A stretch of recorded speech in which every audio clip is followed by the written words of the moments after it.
नमस्कार, मैं डॉक्टर सीमा Sharma S A Sanskrit classes में आपका स्वागत करती हूँ। महाकवि कालिदास द्वारा रचित अभिज्ञान शाकुंतलम का 7वां अंक कर रहे हैं। तो तापसी के द्वारा कि कोई ऋषि कुमार यहाँ पर है, हे महाशय आप जरा इधर आइए और बाल क्रीड़ा के कारण पीड़ा पहुंचाए जाते हुए इस सिंह के बच्चे को जिसके हाथ की पकड़ कठिनाई से छुड़ाने योग्य है, ऐसे बालक को छुड़ाइए।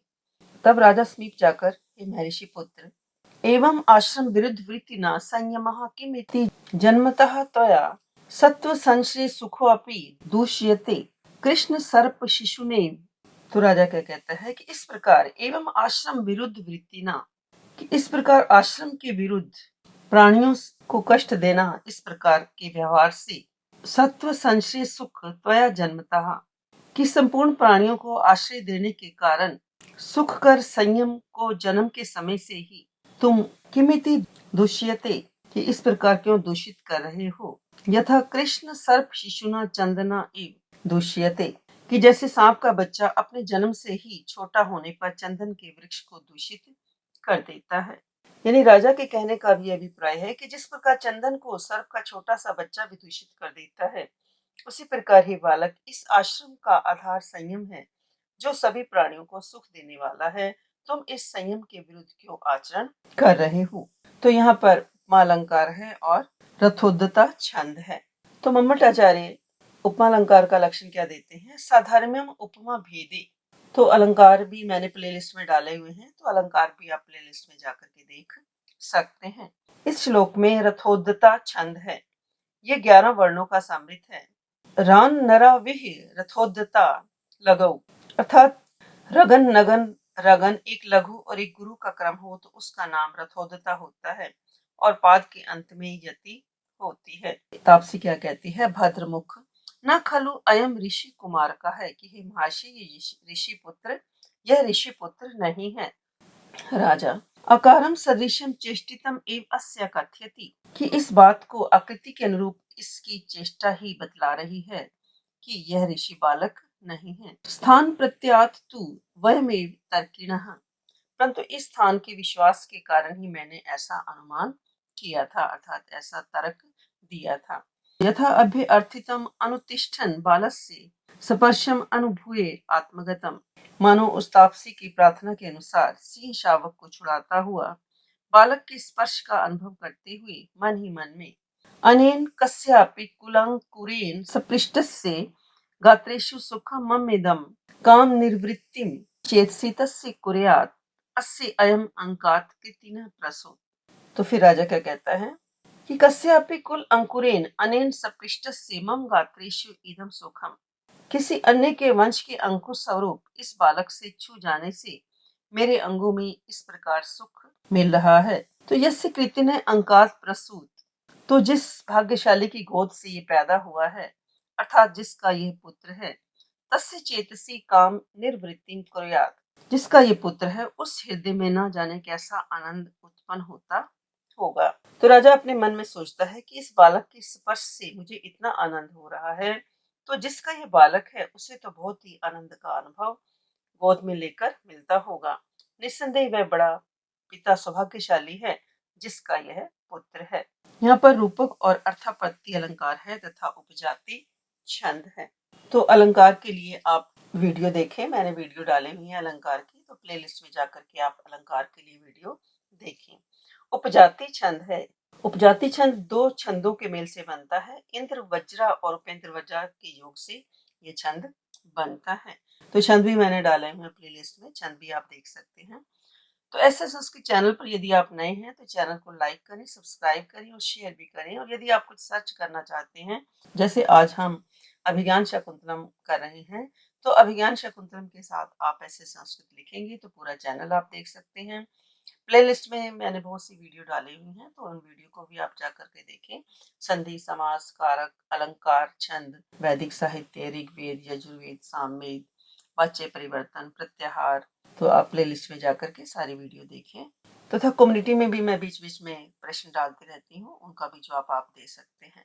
फिर तापसी क्या कहती है, आश्चर्यम आश्चर्यम उन दोनों को देख करके कि बड़े आश्चर्य की बात है राजा, कि मीर की क्या आश्चर्य है। तापसी अस्य बालकस्य असंबद्धे अपि भद्रमुखे संवादिनी आकृति इति विस्मापिता अस्मि अपरिचितस्य अपि ते अप्रतिलोमा समृता इति। तो तापसी क्या कहती है कि इस बालक से कोई संबंध न होने पर भी इसकी और आप महाशय की आकृति बिल्कुल मिलती है, इसलिए विस्मापिता अस्मि, मैं बड़ी आश्चर्यचकित हूँ कि आप अपरिचित हैं तो भी आपके ये अनुकूल हो गया है। यह पंक्ति भी पेपर में व्याख्या के लिए पूछी जा सकती है, या किसके द्वारा कही गई है ऐसा भी पूछा जा सकता है। फिर राजा बालम उपलाल्यन, कि मानो बच्चे को बहुत अधिक लाड प्यार करता हो, हे यारे न चेत मुनि कुमारो अयमथ को अस्य व्यपदेशः, कि यदि ये मुनि बालक नहीं है तो इसका वंश क्या है। तापसी पुरुवंशः, अरे पुरुवंश। राजा मन ही मन में, कथम एक अन्वयो मम, कि क्या इसका और मेरा एक ही वंश है। अथे खलु मद अनुकारिणम एनम अत्र भवती मन्यते, यही कारण है कि ये तापसी इसे मेरे समान आकृति वाला समझ रही है। अथवा अस्ति एतत् पौरवानाम अंत्यम कुल व्रतम, अथवा पौरव राजाओं का ये अंतिम अर्थात वृद्धावस्था में ऐसा ही नियम है। भवनेषु सुधा सितेषु पूर्वम शिति रक्षार्थम उशंति ये निवासम नियत एक यति व्रतानि पश्चात तरुमूलानि गृही भवंती तेषाम। तो राजा क्या कहता है, किस प्रकार राजाओं का ये अंतिम नियम है। राजा पहले शिति रक्षार्थम, कि प्रजा की रक्षा करने के लिए सुधासितेषु भवनेषु निवासम उशंति, कि सुधा के समान महलों में निवास करना चाहते हैं। पश्चात तेषाम नियत एक यति व्रतानि तरुमूलानि गृही भवंती, और फिर बाद में यानी वृद्धावस्था में नियम पूर्वक सन्यासी के व्रत को धारण करके वृक्षों के मूल ही उनके घर हो जाते हैं, अर्थात वो तपोवन में निवास करने लगते हैं। यानी राजा सोचता है कि पूर्ववंशी राजाओं की परंपरा है कि वे अपने यौवन काल में पृथ्वी की रक्षा के लिए नगर के राजमहलों में रहते हैं। वृद्धावस्था आने पर वे गृहस्थ आश्रम को छोड़कर वन में जाकर सन्यासी बनकर रहते हैं। तो इस श्लोक में परिणाम अलंकार है और मालधारणी छंद है। तो परिणाम का लक्षण है विषय आत्मतया आरोप्य प्रकृतार्थ उपयोगिनी परिणामो भवेत तुल्य अतुल्य अधिकरणों द्विधा, अर्थात जहाँ आरोप्य पदार्थ विषय के स्वरूप से ही प्रस्तुत कार्य में उपयोगी हो वहां परिणाम अलंकार होता है। तथा इसमें मालधारणी छंद है, ये अर्थ समृद्ध है। विस्मय ससजा गुरु समय चेत सबरा येन्तु माल भारी नियम, यानी माल भारणी में प्रथम और तृतीय चरण में 11 वर्ण होते हैं तथा द्वितीय और चतुर्थ चरण में 12 वर्ण होते हैं। के सामने आकर के कि मनुष्यों का अपनी स्वाभाविक गति से इस दिव्य प्रदेश में आना संभव नहीं है, अर्थात ये राजा के कहने का अभिप्राय ये है कि ये मनुष्य का बालक यहाँ कैसे आया। कि यथा भद्रमुखो भनति, कि आप ठीक कहते हैं। अप्सरः संबंधेन अस्य बालस्य जननी अत्र देवगुरु तपोवने प्रसूता, किंतु एक अप्सरा से संबंध होने के कारण इस बालक की माता ने देवताओं के गुरु मरीच के इस तपोवन में इसे जन्म दिया है। राजा मन ही मन में, हंत द्वितीयम इदम आशा जननम, कि ये तो दूसरी आशाजनक बात है। कि एक तो राजा को पहले पता चला कि उसका वंश और मेरा वंश समान है, और दूसरी क्या है कि इसने मरीच के आश्रम में अपने पुत्र को जन्म दिया है। तो राजा मन में क्या सोचता है कि द्वितीयम इदम आशा जननम, ये पंक्ति भी आ सकती है पेपर के लिए, कि यह तो दूसरी आशाजनक बात है। फिर सामने आकर के सा तत्र भवति किम आख्यस्य राजऋषि पत्नी, कि अच्छा तो इसकी पूज्य माता किस नाम के राजऋषि की पत्नी है। तापसी क तस्य धर्म धार परित्यागिनो नाम थे, कौन उस धर्म पत्नी को त्यागने वाले राजा का नाम लेगा। तो ये पंक्ति भी पेपर के लिए व्याख्या के लिए पूछी जा सकती है, या किसके द्वारा कही गई है ऐसा भी पूछा जा सकता है। तो राजा फिर मन ही मन में क्या कहता है, इयम खलु कथा मामैव लक्ष्मी करोति, कि ये कथा तो मुझे ही लक्ष्य बना रही है।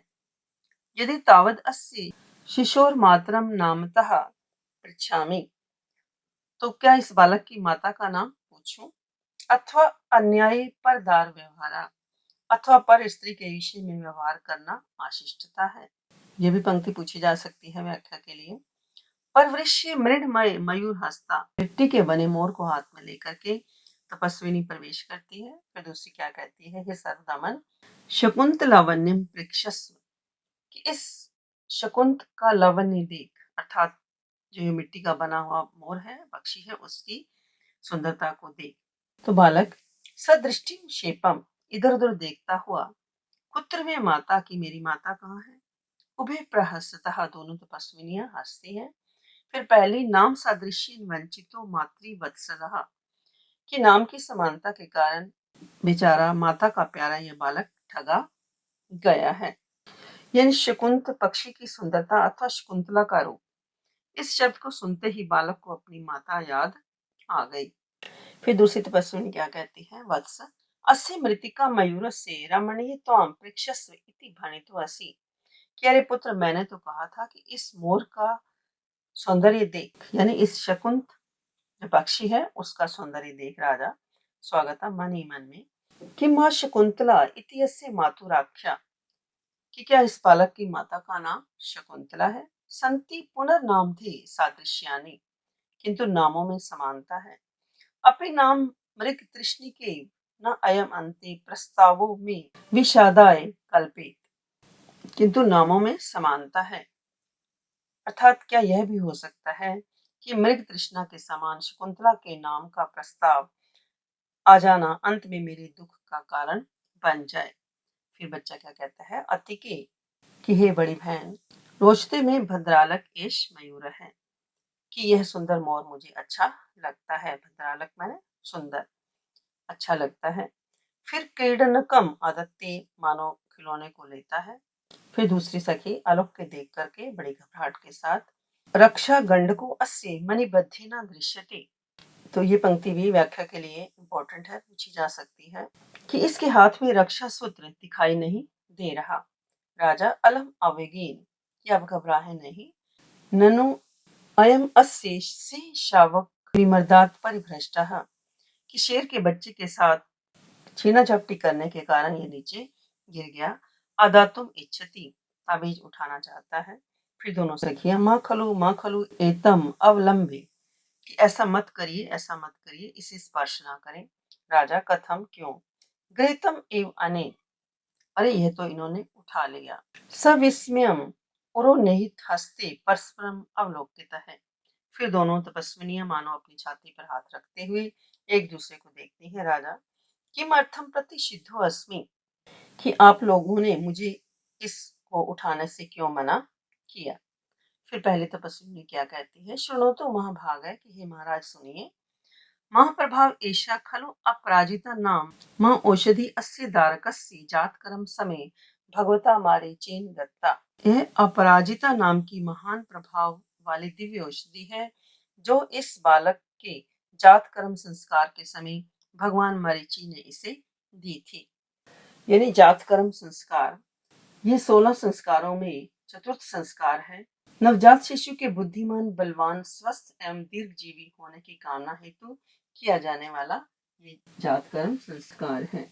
इताम किल माता पितरौ आत्मानं व वर्जित्वा अपरो भूमि पतिताम न गृह्णाति, अतः इसको बालक के माता पिता अथवा अपने आप अर्थात बालक को छोड़कर दूसरा कोई व्यक्ति भूमि पर गिर जाने पर नहीं उठा सकता। राजा अथ गृह्णाति, यदि ग्रहण कर ले तो, प्रथमा तदा तम सर्पो भूत्वा दश्यति, तदा तम सर्पो भूत्वा दश्यति, तो ये पंक्ति भी पूछी जा सकती है व्याख्या के लिए, कि तो ये औषधि उसे सांप बनकर काट लेती है। राजा अथ भवतीभ्याम कदाचित अस्या प्रत्यक्षीकृता विक्रिया, कि क्या आप लोगों ने इसका सांप बन जाना कभी स्वयं देखा है।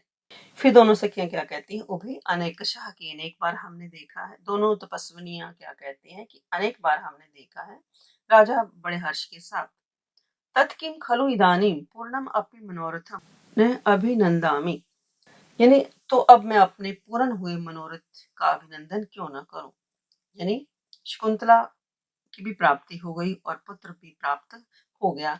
इस प्रकार की बात को सोच करके हर्ष का अनुभव करते हुए राजा क्या कहता है, कि अब मैं अपने पूर्ण हुए मनोरथ का स्वागत क्यों न करूं। ऐसा कहता हुआ मानो बालक को अपनी छाती से लगाता है।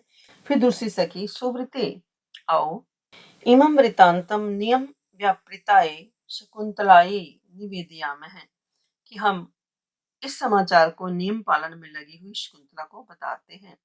निष्क्रांति तपस्यौ, दोनों चली जाती हैं। फिर बालक, मुंच माम यावद अम्बाया सकाश गमिष्यामि, कि मुझे छोड़ दो, मैं तो अपनी माता के पास जाऊंगा।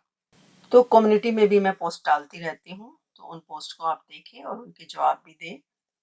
और वीडियो जितनी भी बनती हैं वो सारी मैं कम्युनिटी में डालती हूँ, तो डायरेक्ट आप कम्युनिटी में जाकर के भी देख सकते हैं। और चैनल को लाइक करें, सब्सक्राइब करें और शेयर भी करें। तो राजा क्या कहता है, मया सहैव मातरम अभिनंदिष्यसि, कि मेरे साथ ही अपनी माता का अभिनंदन करना। बालक, मम खलु तातो दुष्यंता न त्वम, मेरे पिता तो दुष्यंत हैं, तुम नहीं हो। राजा मुस्कुराते हुए, एष विवाद एक प्रत्यायति, कि यह विवाद ही मुझे विश्वास दिला रहा है कि मैं तेरा पिता हूँ। ततः प्रविशति एक वेणीधरा शकुंतला, फिर मानो एक वेणी को धारण की हुई शकुंतला प्रवेश करती है। शकुंतला क्या कहती है, विकार काले अपि प्रकृति स्थाम सर्वदमनस्य औषधिं श्रुत्वा न मे आशा आसीद आत्मनो भागदेषु, अथवा यथा मे सानुमत्या ख्यातम तथा संभाव्यत एतत्। तो शकुंतला क्या कहती है कि सर्वदमन के हाथ में बांधी हुई अपराजिता औषधि उस दुष्यंत के उठाने से विकृत नहीं हुई। यह समाचार सुनकर भी मुझे अपने भाग्य पर ऐसी आशा नहीं थी कि वह स्वयं चलकर यहाँ आएंगे, अथवा सानुमति ने जैसा मुझको बताया था उस प्रकार यह संभव ही है। तो राजा शकुंतलाम दृष्टवा, शकुंतला को देख करके, अरे इयम अत्र भवती शकुंतला, यह तो श्रीमती शकुंतला है, जो कि वसने परि दूसरे वसाना नियम श्याम मुखी धृत एक वेणी अति निष्करुणस्य शुद्धशीला मम दीर्घम विरह व्रतम बिभरती। तो राजा शकुंतला को देख करके क्या कहते हैं कि यह शकुंतला है जिसने परि दूसरे वसने वसाना, कि मैले कपड़ों को पहने हुए तथा व्रत आदि नियमों के पालन करने से क्षीण हुए मुख वाली, एक चोटी को धारण करने वाली, शुद्धशीला पवित्र आचरण वाली, अति निष्करुण से मम दीर्घम विरह व्रतम विभरती, ये शकुंतला मानो निर्दयी मेरे लिए इस प्रकार लंबे विरह व्रत का पालन कर रही है। तो राजा जब शकुंतला को देखता है तो उसे दुख होता है कि उसने मैले वस्त्र धारण किए हुए हैं, नियमों का पालन करने से वह अत्यधिक कृश हो गई है तथा एक चोटी धारण करके विशुद्ध आचरण करती है। तो राजा अपने को अत्यंत निर्दयी मानता है, जिसके परित्याग करने से उस शकुंतला ने विरह व्रत धारण किया हुआ है। तो यहाँ पर स्वभावोक्ति अलंकार है और माल भारणी छंद है। तो अलंकार के लिए आप प्लेलिस्ट में जाएं, अलंकार मैंने सारे डाले हुए हैं, उसमें जाकर के अलंकार आप देखें। तथा इसमें माल भारणी छंद है। तो अर्थ समृद्ध है। विस्मय सजा गुरु समेचित सभरा येन्तु माल भारणीयम। माल भारणी में प्रथम और तृतीय चरण में 11 वर्ण होते हैं तथा तृतीय और चतुर्थ चरण में 12 वर्ण होते हैं। फिर शकुंतला क्या कहती है, पश्चाताप विवर्णम राजनम दृष्टवा, कि पश्चाताप के कारण उदास मुख वाले राजा को देखकर, न खलु आर्यपुत्र एव, की है तो आर्यपुत्र मेरे पति मालूम नहीं होते, तत्को नाम खलु ईश कृत रक्षा मंगलम दारकम गात्र संसर्गेन दुष्यति।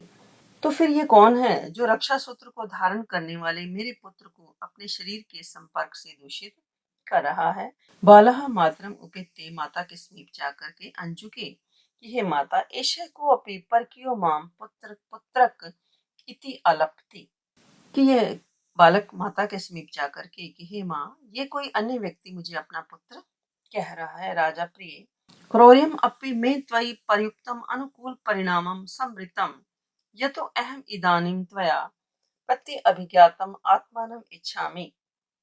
तो राजा क्या कहता है कि हे प्रिय, कि मैंने तुम्हारे साथ क्रूरता की थी, उसी के अनुकूल ही यह परिणाम हुआ है।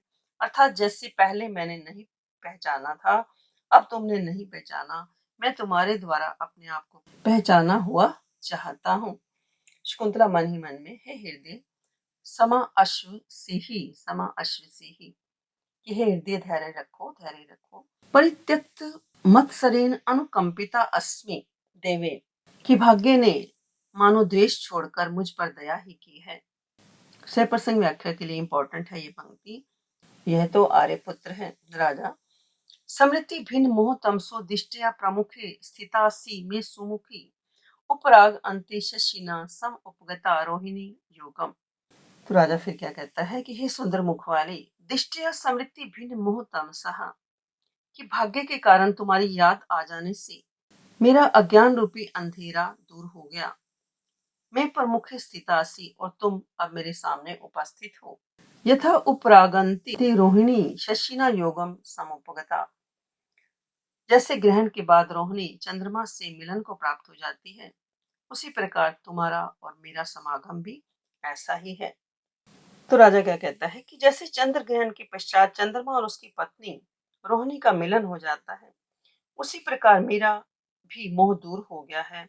मुझे तुम्हारी सभी बातें याद आ गई हैं, क्योंकि अब तुम मेरे सामने हो। तो यहाँ पर दृष्टांत अलंकार है और आर्य छंद है। दृष्टांत पुनरेतेषां सर्वेषां प्रतिबिंबनम एतेषां साधारण धर्मादीनां दृष्टो अंतो निश्चयो यत्र स दृष्टान्तः। अर्थात बिंब प्रतिबिंब भाव होने से दृष्टांत अलंकार है और इसमें छंद आर्य छंद है। तो छंद के लिए भी आप प्लेलिस्ट में जाकर के छंद देख सकते हैं। फिर शकुंतला क्या कहती है, जयतु जयतु, कि जयतु जय, कि आपकी जय हो, आर्यपुत्र की जय हो, इति अर्धोक्ति बाष्प कंठी विरमती। इस प्रकार मानो आधा ही वाक्य बोलकर आंसू से गला भर आने से उसकी बोलती बंद हो जाती है। राजा प्रिय वाष्पेन प्रतिषिधे अपि जय शब्दे जीतम मया यत ते दृष्टम असंस्कार पाटल ओष्ठपुटम मुखम। तो राजा क्या कहता है कि हे प्रिय, जय शब्दे वाष्पेन प्रतिषिधे अपि मया जीतम, कि जय शब्द तुम्हारे आंसू से यद्यपि रुक गया है, फिर भी मया जीतम, मेरी विजय हो गई है। क्योंकि यत असंस्कार पाटल ओष्ठ पुटम ते मुखम दृष्टम, क्योंकि सजावट से शून्य भी इस पाटल वर्ण होठों से युक्त तुम्हारे मुख को मैं देख सका हूँ। यानी बिना सजावट के भी इस प्रकार के गुलाबी होठों से युक्त मैं तुम्हारा मुख मेरे द्वारा देख लिया गया है। राजा क्या कहता है कि तुम आंसू के कारण भले ही जय शब्द ना कह सकी हो, परंतु तुम्हारे अनलंकृत मुख को मैंने देख लिया है। तो यहाँ पर विरोधाभास अलंकार है और अनुष्टुप छंद है। मम्मटाचार्य विरोधाभास का लक्षण क्या देते हैं, विरोधा सो अविरोधी अपि विरुद्धत्वेन यद वचः। अर्थात विरोधाभास वह अलंकार है जहाँ दो वस्तुओं उनमें वस्तुतः किसी प्रकार के विरोध न रहने पर भी ऐसा वर्णन किया जाए जिससे उनमें विरोध की प्रतीति उत्पन्न हो जाए, तो वहां पर विरोधाभास अलंकार होता है। और अनुष्टुप छंद है, तो अनुष्टुप छंद के लिए भी आप प्लेलिस्ट में जाकर के छंद देख सकते हैं। तो फिर बालक क्या कहता है, अंजुके का ईशः, कि हे माँ, कि ये कौन है, शकुंतला वत्स ते भाग्यानि पृच्छ, की अपने भाग्य से पूछो, यानी अपने भाग्य से पूछो, अर्थात तुम्हारा सौभाग्य है कि तुम्हारे पिता सामने खड़े हैं। इति रोदिति, ऐसा कहती हुई रोने लगती है। सोतनु हृदयात् प्रत्यादेश व्यलीकम अपेतुते किमपि मनसः सम्मोहो में तदा बलवान अभूत प्रबलतम साम एवं प्राय शुभेषु ही वृत्ति सृजम अपि शिरसि अंधा क्षिप्ताम धुनोत्य ही शंकया। तो राजा फिर क्या कहता है कि हे सुतनु, कि हे सुंदर शरीर वाले, हे सुंदरी, कि ते हृदयात् प्रत्यादेश व्यलीकम अपेतु, कि तेरे हृदय से, प्रत्यादेश मैंने कि परित्याग की जो अप्रिय बात दूर हो जाए, तदा मैं किमपि बलवान मन से सम्मोह अभूत, उस समय मेरे मन में न जाने कैसे प्रबल मोह उत्पन्न हो गया था। यानी उस समय मेरे मन में मैं नहीं जानता कि किस प्रकार का अज्ञान उत्पन्न हो गया था। ही शुभेशु प्रबल तमसाम वृत्ति एवं प्राय, क्योंकि तमोगुण वाले मनुष्यों की प्रवृत्तियां कल्याण की वस्तुओं के प्रति भी प्राय ऐसी ही हो जाती हैं। तो ये श्लोक भी इम्पोर्टेंट है, व्याख्या के लिए पूछा जा सकता है सलार्थ के लिए। अंधे शिरसी क्षिप्ताम सजम अपि अहिशंक्या धुनोति, जैसे अंधा मनुष्य सिर पर किसी से डाली गई फूलों की माला को सांप समझकर फेंक देता है। कि राजा सबसे पहले शकुंतला से प्रार्थना करता है कि वह अपने मन से परित्याग की बात निकाल दे। मैंने जो परित्याग किया था वह मेरे मन का कोई अज्ञात प्रबल अज्ञान था, मैंने जानबूझकर ऐसा कुछ नहीं किया, क्योंकि शुभ कार्यों में प्रबल अज्ञान वालों का व्यवहार इसी प्रकार का होता है। जैसे अंधे व्यक्ति के गले में माला गले में डाली जाती है, तो अंधेपन के कारण वह उसे सांप समझता है और निकाल कर फेंक देता है। तो यहाँ पर अंधे के तुल्य मैंने फूल माला के तुल्य तुमको सांप समझकर छोड़ दिया था, यह सुंदर उपमा है। तथा तीसरी पंक्ति में सामान्य के द्वारा विशेष के समर्थन में अर्थांतर न्यास अलंकार है, और दूसरी पंक्ति में प्रथम चरण का कारण होने से काव्यलिंग अलंकार है, और इसमें हरिणी छंद है। तो अलंकार और छंदों के लिए आप प्लेलिस्ट में जाकर के सारा देख सकते हैं। कम्युनिटी में भी मैं पोस्ट डालती हूँ, उसको भी आप चेक करें।